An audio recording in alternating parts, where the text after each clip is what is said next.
have you ever really thought about where our ideas about freedom, liberty, and government actually come from? I mean, they didn't just pop into existence.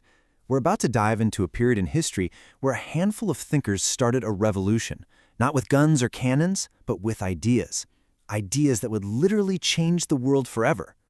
We hear these words all the time, right? They feel so fundamental, so obvious. But back in 1776, putting this down on paper wasn't just a nice thought. It was an act of treason. This one sentence was basically a declaration of war against the way the entire world had been run for centuries. So that's the big question we're tackling today. In a world where kings and queens had total, absolute power and where regular people had basically zero rights, how did anyone even come up with an idea like government getting its power from the consent of the governed? Where did this all begin? Let's dig in. To really get just how revolutionary these new ideas were, we have to first understand the world they were trying to replace. For hundreds of years, Europe was pretty much dominated by one single concept of power. And that concept was absolutism. The king's power didn't come from the people. Nope, it came directly from God. So if you challenged the king, you were actually challenging God himself. There were no individual rights, no due process. The king's will was the law, period. And this wasn't just a power grab. It had intellectual backup. Thinkers like Machiavelli had laid the groundwork for it. In his famous book, The Prince, he basically argued that for a ruler to keep control and stability, they needed absolute power. It wasn't about being a good person, it was about holding on to power. That was the mindset the Enlightenment was up against. And this slide just nails the core conflict. The old worldview said that power flows down from God to the king. But the Enlightenment completely flipped that pyramid upside down. It said, no, legitimate power can only flow up from the people to the government. This was a massive, world-changing shift in thinking. So what lit the fuse for this explosion of new political ideas? Well, you might be surprised to hear that it wasn't politics at all at first. It was science. For about a century, you had brilliant minds like Isaac Newton using logic, reason, and observation to figure out the laws of the universe. Stuff like gravity. They were proving that the universe wasn't just this random, mysterious place. It was an orderly system that we could actually understand if we used our brains. And that was the big aha moment. People started thinking, wait a minute, if we can use reason to find the natural laws that govern the planets, why can't we use reason to discover the natural laws that should govern people? All of a sudden, society itself looked like a puzzle to be solved. The thinkers who took on this challenge were called the philosophers. And they weren't just sitting in armchairs thinking deep thoughts. They were like architects, drawing up brand new blueprints for how to build a society, based on reason, liberty, and the rights of the individual. And if we're talking about architecture, the entire foundation of this new way of thinking was really laid by one guy, an Englishman named John Locke. He basically threw out all the old ideas about absolutism and came up with something completely new. Locke's big ideas are so crucial. First, he said you are born with rights, period. A king doesn't give them to you, you just have them. Life, liberty, and property. Second, the only legitimate reason for a government to even exist is to protect those rights. And third, and this was the real bombshell, if a government fails to do that, the people have the right to get rid of it.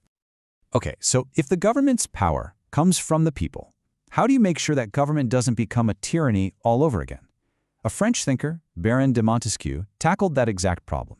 He was the architect of the government's internal structure. And his solution was brilliant. He said to prevent any one person or group from getting too much power, you have to separate it, split it up. So you have one branch that makes the laws, the legislative. You have another that enforces them, the executive. And a third that interprets them, the judicial. By creating these separate branches, you create a system of checks and balances. Power is limited because it's divided. So, we've got a foundation from Locke and a structure from Montesquieu. Next, we need some protections for the people living inside that structure, and that's where thinkers like Voltaire and Cesar Beccaria come in. They were all about protecting individual liberties. Voltaire famously championed the idea of freedom of speech and religion. He fought for your right to say what you believe, even if others hate it.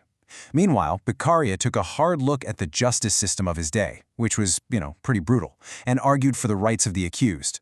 He called for an end to torture and secret trials, demanding things like a fair and speedy trial for everyone. But a revolution of the mind doesn't just stop. Other thinkers came along and pushed these ideas of democracy and equality even further, asking some really tough questions about who should have power and what equality really truly means. Take Jean-Jacques Rousseau. He loved the idea of consent of the governed, but thought Montesquieu's system of representatives didn't go far enough. He argued for a direct democracy, where the people themselves make all the laws directly. It was all about what he called the general will of the majority.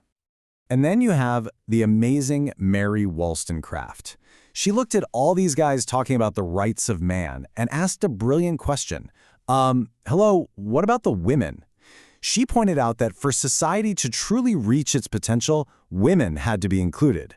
She demanded equal educational opportunities for women, making her one of the earliest and most important voices for women's rights.